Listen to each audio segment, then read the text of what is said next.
but yet it has the power to determine the direction of use of money in our economy. If we could take that power back and put the Federal Reserve under Treasury, we start to be in a position of being able to control monetary policy on behalf of the United States people. The Federal Reserve is totally private, and Alan Greenspan 2 weeks ago on PBS on Lair NewsHour said on record that they are above the law, the Congress, the President, everyone. No court can do anything. We run America. What is the proper relationship, what should be the proper relationship between a chairman of the Fed and a president of the United States? Well, first of all, the Federal Reserve is an independent agency, and that means basically that there is no other agency of government which can overrule actions that we take. So long as that is in place and there is no evidence that the administration or the Congress or anybody else is requesting that we do things other than what we think is the appropriate thing, then what the relationships are don't frankly matter. Notice what Greenspan is saying. Greenspan is saying the Federal Reserve is beyond the law. And in reality, they are in practice beyond the law. Nobody, as far as I know, has ever audited the Federal Reserve. One of the first things we ought to do when we nationalize the Fed is go in there and find out the audit. Who stole money? Who engaged in corruption? There's a whole series of people going back to Volcker, to Greenspan, to Bernanke, and so forth. Think of the arrogance of private group of banks that have bankrupted the nation by design so they can repo the country.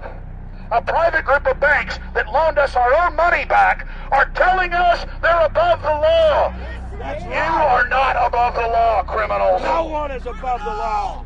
No one is above the law, and the private Federal Reserve sure as hell isn't either. Since the founding of the Federal Reserve back under Woodrow Wilson, the Federal Reserve has struck out 3 times. They didn't stop the crash of 1929. They didn't stop the banking panic of 1932, 1933. And now they are the cause of the derivatives crisis because they're the ones who inflicted derivatives on the world with Alan Greenspan. Instead of our economy being about goods and services and real products and manufacturing, it's all about these guys, the private Federal Reserve that masquerades as a government entity who controls the issuance of currency and credit. They're the ones that have cut off the liquidity in the market. They told us have a debt-based economy. Then they cut it off once they get us under their thumb and implode the economy so they can consolidate it. And that's what they're doing right now. I mean, it's in their own documents. It's in their own statements. They claim, give us unlimited power, give us trillions of dollars of the banker bailout bill that's already $5 trillion, not $850 billion as they say. And we'll get the economy going. But they're hoarding the money and buying up other banks that aren't part of the Federal Reserve, buying up insurance companies, buying up roads, infrastructures, media empires, defense contractors. What the banks do is they implode an economy by cutting off credit. And then once things really fall to a low, and they know the low because then they buy everything up and start then putting more money back into the economy, and then they build it back up. So they build us up and then shear us, build us up and shear us. And they're getting ready. All over the world, they're always shearing some country, imploding it. Comes out in their own IMF and World Bank documents. That's just the foreign arm of the same cartel. And these are the people who claim to be the saviors of the economy, the people who have created every important crisis in the past 100 years, the Federal Reserve. So it's illegal, it's unconstitutional, and it's a failure. And I think the failure is what everybody can see right now.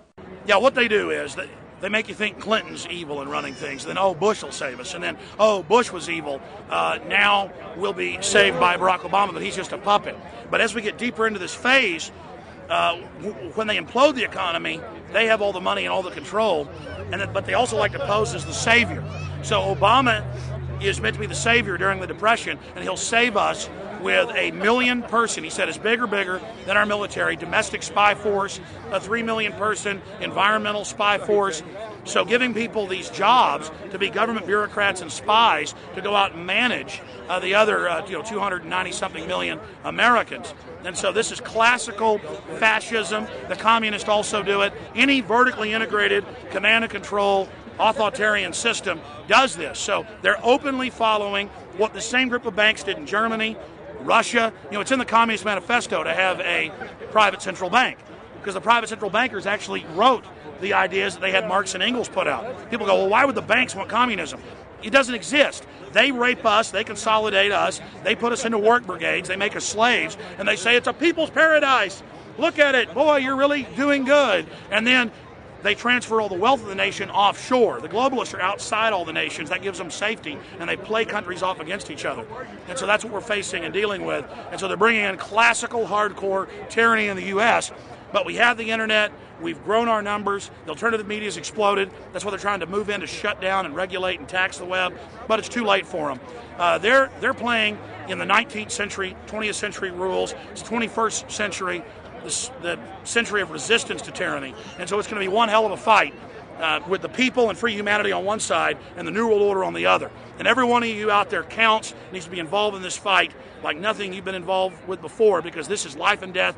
Everything depends on exposing these people. Everything depends on showing the people that this is the New World Order, this is the criminals.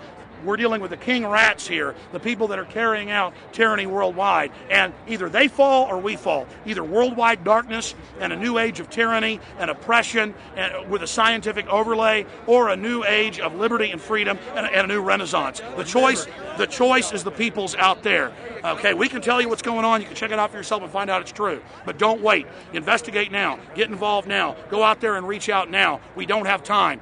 If you're looking for the solution, look in the mirror. Look right into the mirror, because you out there, men, women, old, young, black, white, doesn't matter. It's going to be up to you if they win or if liberty succeeds and the people have a chance of having any future. These are cold-blooded eugenicists. These are cold-blooded people who think they're God, think that they're our masters, that think that we're animals. These are the guys that funded Lenin and Stalin and Hitler and Mao. These are the guys, it's all on record, that bankroll this stuff. They are hardcore vicious, and they must be resisted. Up until about the Kennedy assassination and the beginning of the war in Vietnam, the United States is a very powerful engine for world progress. It's the assassinations, the Kennedy assassination, and the others in the 1960s, the beginning of the Vietnam War, and the beginning of the absolute domination of the Wall Street group over every other interest. Nobody else counts except the Wall Street money masters. That has now made the United States into no longer a force for progress, but something very different, often a force for destruction in the world. That doesn't need to remain that way. The interest of the American people is to fight to take your government back from Wall Street and make the United States a force for progress in the world, which we easily could do if we could just break the power of the people behind Obama. The main banks of Europe, which were started by Adam Weishaupt and Rothschild, the Banque Nationale de Paris, the Bank of England, the Bank of Italy, have all financed the messianic and war leaders of the last 200 years. Napoleon, Lenin, Stalin. They backed Adolf Hitler. They backed Franklin Delano Roosevelt. And they are backing right now Barack Obama. The banking cartel had established a beachhead in 1913 through the Federal Reserve Act. In 1947, they set up a parallel shadow government through the National Security Act. From 47 on, the national security state began the long process of absorbing federal and state bureaucracies, while at the same time undermining the constitutional power of Congress and dominating the executive branch. By controlling the issuance of currency and credit, the private Federal Reserve was able to buy up most of the Fortune 500. And if a company wouldn't sell, the bankers would unleash federal regulators to run them out of business. Private central banks in Europe, the United States, and England took taxpayer money and loaned it at over 30% interest to third world nations. The bankers would then bribe the leaders of those countries not to pay back the loans. Their third world puppets would sign agreements stating that when the country defaulted, the banks would be given all the natural resources and infrastructure of the once sovereign lands. But worst of all, the countries would pledge future taxes paid by the people in perpetuity as profit to the private banks. By the year 2000, there were few nations that had not fallen to the designs of the money power. The globalists were now ready to start their final phase of world government takeover, the destruction of the Western nations' economies. To carry out their final takeover, they first removed banking regulations like the Glass-Steagall Act in the late 1990s. This allowed their front companies to issue unlimited credit to the world and to set up colossal Ponzi schemes, the likes of which the world had never seen. The scams were advertised by the controlled corporate media as completely legitimate. Because of the fantastic returns, private investors, corporations, state and local governments invested heavily. They had taken the bait, hook, line, and sinker. To destroy confidence, in late 2007, the bankers themselves began to badmouth the scams they had created. Next, the central bankers cut off the tsunami of fiat money that they had been using to pump up the bubble. When Congress and the public refused to write the finance oligarchs a blank check, the bankers began to engage in financial terrorism. They said that the world would go into another Great Depression unless their demands were met, further destroying confidence. The stock market instantly had its biggest one-day loss in history, but even that wasn't enough to force Congress to capitulate to the offshore banks. Senator Inhofe of Oklahoma and Congressman Brad Sherman of California, amongst others, told the world that the entire Congress had been threatened with martial law by the White House and the Treasury Department if they didn't pass the so-called banker bailout bill. The only way they can pass this bill is by creating and sustaining a panic atmosphere. That atmosphere is not justified.